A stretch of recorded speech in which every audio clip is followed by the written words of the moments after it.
Avoir une stratégie business te rapportera 0 €. Tu fais du coaching ou t'es consultante, bref, tu dispenses ton expertise en ligne. Tu gagnes entre 3 et 5 000 € par mois. Et depuis un an et demi, ça stagne et t'arrives pas à aller au-dessus. Et voilà le truc bizarre là-dessus. Tu as la stratégie. T'as suivi des formations, des coachings. T'as mis en place tous les outils, les tunnels, etc. T'as même des clients, des résultats et des témoignages. De l'extérieur, t'as vraiment l'air de réussir. Et à l'intérieur, t'es complètement épuisé. Parce que tu travailles énormément. Tu donnes beaucoup, mais tu n'avances pas proportionnellement à tout ce que tu produis. Et pendant ce temps-là, tu te demandes ce qui coince chez toi, comment ça se fait que tu n'arrives pas, proportionnellement aux heures que tu fournis, à développer plus ton chiffre d'affaires. Voilà ce que j'ai compris en accompagnant une centaine de femmes sur ce même sujet. C'est pas un problème de stratégie, c'est un problème intérieur. Ok, du coup je vais t'expliquer ce que je vois partout.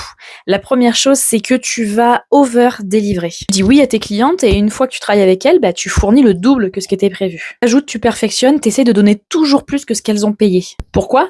Pas seulement parce que t'es gentil. Ok, un peu parce que t'es sympa, mais il y a une autre raison. C'est surtout parce qu'en toi, il y a une peur. Si j'étais pas assez bonne ? Et si elle réalisait que je fais pas vraiment un bon travail. Donc tu compenses en over-délivrant. Deuxième chose que j'observe assez souvent, c'est que tu te disperses. T'as pas un projet, mais t'en as 3, 4, 5, 6 en même temps. Et chacun, tu le complètes à 60% à peu près, pas plus. Donc aucun n'avance vraiment. Pourquoi tu fais ça ? Eh bien, c'est pour éviter de te confronter au vrai gros projet que tu devrais faire. Celui qui pourrait réellement changer les choses. Et il te fait peur. Donc ton cerveau te dit, ok, en attendant, on va se noyer dans d'autres sujets, comme ça, on sera occupé. Troisième chose que j'observe assez souvent, c'est que tu n'augmentes pas tes tarifs. Même si tes clientes, elles te redemandent, même si les autres personnes qui font la même chose que toi facturent 2 fois plus cher, et même quand tu arrives à dire que tu ne gagnes pas assez proportionnellement à tout ce que tu fais, rien n'y fait, tu n'augmentes pas tes tarifs. Simplement parce qu'à ce moment-là, augmenter tes tarifs, ça va vouloir dire je vaux ça, je vaux ce montant.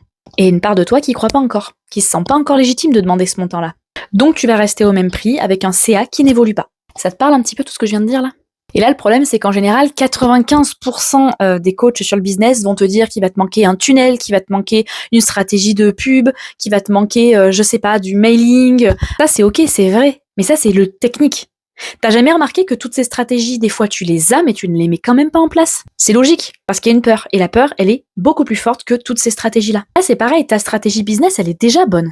Mais il y a un mécanisme à l'intérieur qui sabote en fait cette stratégie, qui t'empêche de la mettre vraiment en place. Et donc à chaque fois que tu dois faire cette grosse action qui va te permettre de passer un step et d'enfin dépasser cette espèce de plafond de verre du chiffre d'affaires, ta peur se déclenche et te fait papillonner, te saboter, procrastiner, etc. Et ton cerveau à ce moment-là, il a une très bonne excuse, il va pas te dire je me sabote parce que j'ai peur. Pas du tout.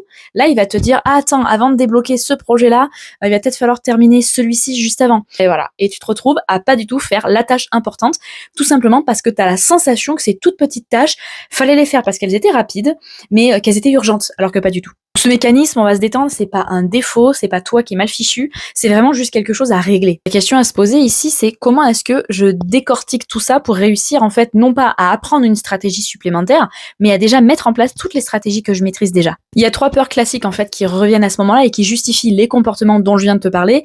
Le premier, c'est le manque de légitimité. T'as cette sensation que tes résultats sont dus à la chance, peur que tes clientes un jour réalisent que tu fais pas du bon boulot, tu vas pas être vraiment compétente d'être démasquée. Du coup, tu restes relativement caché. Il y a une deuxième peur, c'est la peur de l'abandon ou peur du rejet. Et si j'augmente mes tarifs et que mes clientes disent non, me quittent ?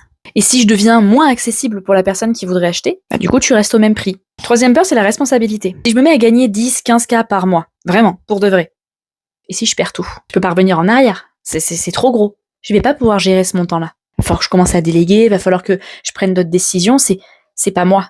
Donc tu vas te saboter en faisant en sorte de ne jamais atteindre ce palier-là. Tu vas rester à ton 4-5K par mois. Il y a aucune de ces 3 peurs qui est bête, elles sont même très logiques. Mais aujourd'hui, elles te coûtent plusieurs dizaines de milliers d'euros chaque année. Bon, je mets quand même une parenthèse là-dessus, je ne suis absolument pas en train de dire que si tu gagnes 5 000 € par mois, c'est nul et tu dois absolument travailler pour aller chercher plus. Je veux simplement dire que si tu rêves de plus, que tu sais que tu pourrais aller chercher autre chose, avoir plus d'impact, accompagner plus de monde, mais que tu sens que tu te retiens, là c'est à cause d'une peur.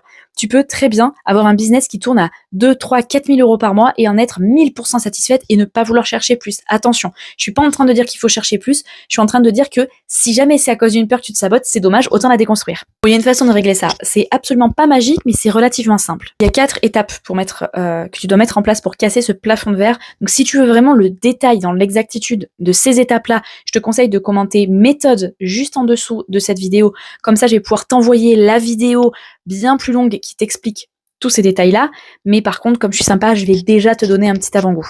La première étape, ça va être d'identifier le blocage qui te sabote, la véritable peur qui te fait reculer. Et étape 2, faut verbaliser cette peur, mettre des mots dessus. Étape 3, tu commences déjà à passer à l'action, même si la peur, elle n'est pas encore totalement déconstruite, parce que la confiance va venir aussi en travaillant autour de cette peur. Étape 4, tu répètes, tu passes à l'action encore et encore, tout en déconstruisant la peur en parallèle, ce qui va te permettre d'ancrer 2 fois plus de résultats. Et à force d'avoir répété tout ça, ton cerveau, il s'est surentraîné à ce sujet-là, et du coup, ça devient quelque chose de normal pour lui. Et c'est à ce moment-là que tu vas voir la différence dans ton activité. C'est pas magique, hein, c'est simplement mécanique. Donc, moralité de l'histoire, la stratégie, c'est génial. Par contre, s'il y a quelque chose qui t'empêche de mettre cette stratégie en place, c'est dommage. Ce serait comme connaître les meilleures recettes de cuisine des plus grands chefs étoilés de ce monde, mais être incapable de cuisiner. C'est quand même con. Donc si tu es exactement dans cette situation-là, que tu gagnes déjà bien ta vie, entre 3 5 000 euros par mois de chiffre d'affaires, que c'est quelque chose de stabilisé, que tu as un business en place, mais que tu remarques que tu te formes à plein de choses, mais à chaque fois, il y a un truc que tu n'arrives pas à mettre en place, tu n'arrives pas à aller plus haut, tu n'arrives pas à avoir les résultats que tu attendais, c'est absolument pas déjà d'une que tu n'es pas compétente, je te rassure, c'est simplement qu'il y a encore une peur un peu invisible qui te sabote en silence. Donc je te rappelle, commente méthode juste sous cette vidéo, comme ça je vais pouvoir t'apporter tous les éléments et tu vas réellement comprendre comment aller distinguer cette peur et surtout qu'est-ce qu'on en fait après.